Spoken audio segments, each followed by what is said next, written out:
श्रीरामपूर नगरपालिकेतील सफाई कर्मचाऱ्यांच्या अनेक वर्षांपासून प्रलंबित असलेल्या प्रश्नांवर आता सकारात्मक हालचाली सुरू झाल्या आहेत.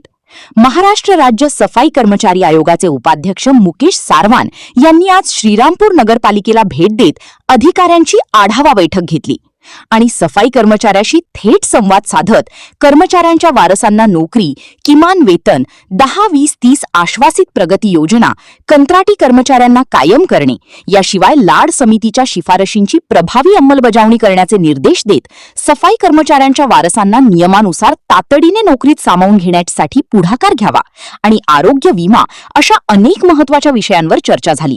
बैठकीत नेमके काय घडले आणि आयोगाने कोणती मोठी आश्वासने दिली, पाहूया हा सविस्तर रिपोर्ट. अपील साहेबांनी जो काही 10-20-30 आश्वासित प्रगती योजना की त्या आश्वासित प्रगती योजनेच्या संबंधाने सफाई कर्मचाऱ्यांना लागू करण्याच्या बाबतीत काही मुद्दे मांडलेले होते. परंतु साहित्यात आता अडचण अशी आलेली आहे की 10-20-30 ची आश्वासित प्रगती योजना लागू करण्यासाठी शिक्षणाची आता सरकारने लागू केली आणि 20 मार्च 2025 ला नगर परिषद संचालनालयाने एक परिपत्रक काढलं आणि त्या परिपत्रकानुसार 7वी पाचची ज्या कर्मचाऱ्यांची 7वी पाच झालेली असेल त्याच कर्मचाऱ्यांना 10-20-30 आम्ही लागू करू. ज्या कर्मचाऱ्यांना 7वी पाच नसताना ते लागू केलेलं आहे त्या कर्मचाऱ्यांची अक्षरशः 2 लाख, 3 लाख, 4 लाख वसुली निघायला सुरुवात झाली. साहेब काही कर्मचाऱ्यांकडून वसुली केली. तर आमचं म्हणणं असं होतं की आम्ही कामावर लागत असताना सफाई कर्मचाऱ्यांना 4थीची आठ त्यावेळेस होती, 4थी पाच, 5वी वाजची आठ होती आणि आज सरकार 10-20-30 आश्वासित प्रगती योजना लागू करायला 7वी पाचची आठ टाकतंय आणि ते जे काही 7वी पाचला तर ती योजना त्यांना लागू होणार नाही असं कलेक्टर ऑफिस मधून सांगण्यात आलं. त्याच्यानंतर ज्यांना लागू केली तसे 3 ते 4 कर्मचारी आमच्याकडे निघाले की त्यांची वसुली या ठिकाणी निघालेली आहे. तर आमची विनंती त्या बाबतीत अशी होती की आपण माननीय उपमुख्यमंत्री शिंदे साहेब असतील किंवा नगर विकास विभागाच्या माध्यमातून सफाई कर्मचाऱ्यांपुरती ही जी शिक्षणाची अट आहे ती पूर्ण राज्यातच शिथिल होणं अपेक्षित आहे, जेणेकरून ह्या सगळ्या कर्मचाऱ्यांकडे वसुली निघते आणि त्याच्यापासून 10-20-30च्या लाभापासून मी वंचित राहत आहे. तर त्या ठिकाणी इयत्ता 7वी उत्तीर्ण असल्याची अट लागू केल्यामुळे सफाई कर्मचाऱ्यांना ही योजना या योजनेचा लाभ मिळत नाही, तथापि त्यांच्याकडून वसुली करण्यात येत असल्याची बाब संघटनेतर्फे सांगण्यात येतात. या संदर्भामध्ये सफाई कामगारांची शिक्षणाची अट इयत्ता 7वीची ही रद्द करण्याबाबत माननीय संचालक तथा आयुक्त नगर परिषद संचालनालय व माननीय अप्पर मुख्य सचिव नगर विकास महाराष्ट्र राज्य मंत्रालय मुंबई यांना आयोगाच्या वतीने गेल्या सोमवारीच मी शिफारस करतो आणि या संदर्भात मी स्वतः जातीने पाठपुरावा करून या संदर्भामध्ये ही अट शिथिल करण्यासाठी शासन स्तरावर प्रयत्न करेन. याबद्दल किमान वेतनाच्या बाबतीतला होता. तर त्याच्यात एक अडचण पूर्ण राज्यातली कदाचित असावी ती की शासन किमान वेतन जाहीर करताना महाराष्ट्र सरकार म्हणून कामगार उद्योग ऊर्जा विभाग आहे किमान वेतन जाहीर करतं, परंतु प्रत्यक्षात नगरपालिकेमधलं किमान वेतन जे आहे ते महाराष्ट्र जीवन प्राधिकरण ठरवते MGP आणि त्यांचं किमान वेतन हे महाराष्ट्र सरकारने ठरवलेल्या किमान वेतनापेक्षा बरंचसं कमी आहे. आणि मग त्याच्यामुळे अडचण अशी होती की आमच्या समोर कामगार उद्योग ऊर्जा विभागाचं किमान वेतन असतं आणि MGPचं किमान वेतन वेगळं असतं आणि मग संघर्ष हा कर्मचारी आणि पालिकेमध्ये त्या ठिकाणी होतो. तर तो महाराष्ट्र सरकारचं जे किमान वेतन जे सफाई कर्मचाऱ्यांना लागू तेच किमान वेतन सगळ्या नगरपालिकेला लागू असं MGP चुकीच्या पद्धतीने ते किमान वेतन जाहीर करतं, कुठल्याही त्याचा अभ्यास न करता.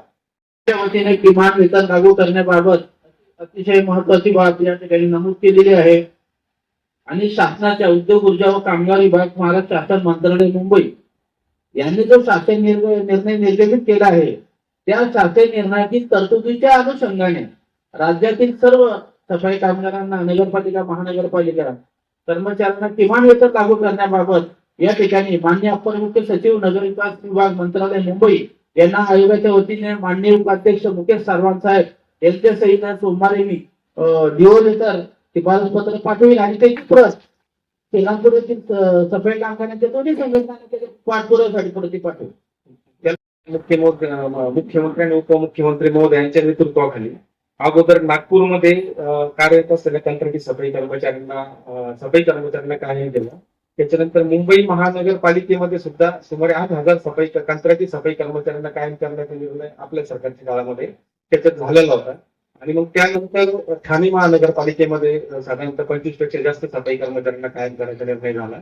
तर त्या अनुषंगाने ज्यावेळेस विधानसभेमध्ये प्रश्न उपस्थित झाले की वर्षानुवर्ष हे सातत्याने चालणारं काम आहे आणि त्यामुळे कंत्राटी सफाई कर्मचाऱ्यांनाही कायम करण्याचा एक मुद्दा विधान परिषदेत उठला होता आणि माननीय उपमुख्यमंत्री आणि नगरविकास मंत्री एकनाथ शिंदे साहेब यांनी आश्वासित केलेलं होतं की राज्यभरातील सगळ्याच कंत्राटी सफाई कर्मचाऱ्यांची माहिती घेऊन त्यांना टप्प्याटप्प्याने कशा रीतीने कायम करण्यात येईल या पद्धतीने शासनातर्फे भूमिका घेतली जाईल. तर त्याच्यात आपण थोडंसं लक्ष घालून तो मुद्दा मार्गी लावा. आपल्या ठीक आहे, आता तुम्ही नमूद केलं ना ठाणे महानगरपालिका, मुंबई महानगर, राज्यातील ज्या ज्या महानगरपालिका आहेत, अशा कंत्राटी सफाई कामगारांना सेवेत कायम केले ते काही शासकीय निर्णय निर्गमित झालेले आहेत.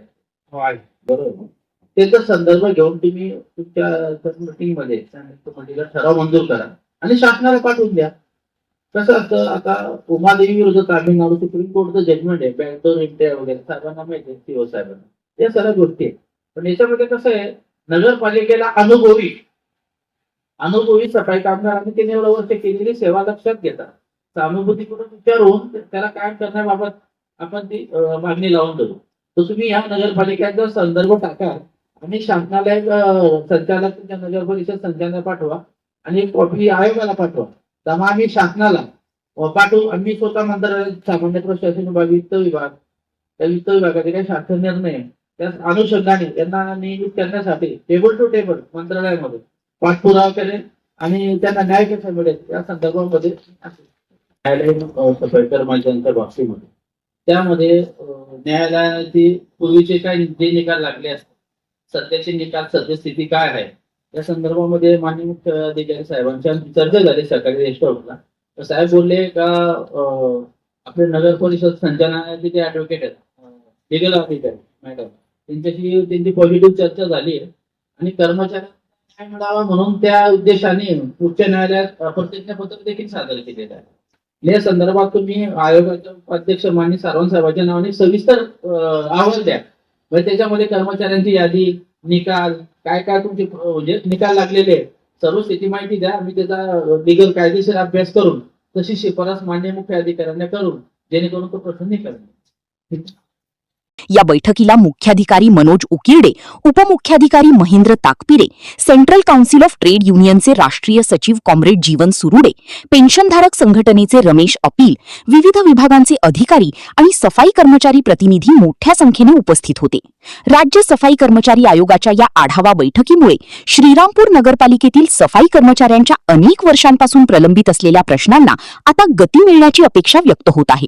आयोगाने दिलेली आश्वासने प्रत्यक्षात कितपत पूर्ण होतात याकडे आता सफाई कर्मचाऱ्यांसह संपूर्ण जिल्ह्याचे लक्ष लागले आहे. याविषयी स्वराज्य समाचार न्यूज 24 वाहिनीने घेतलेला हा स्पेशल आढावा.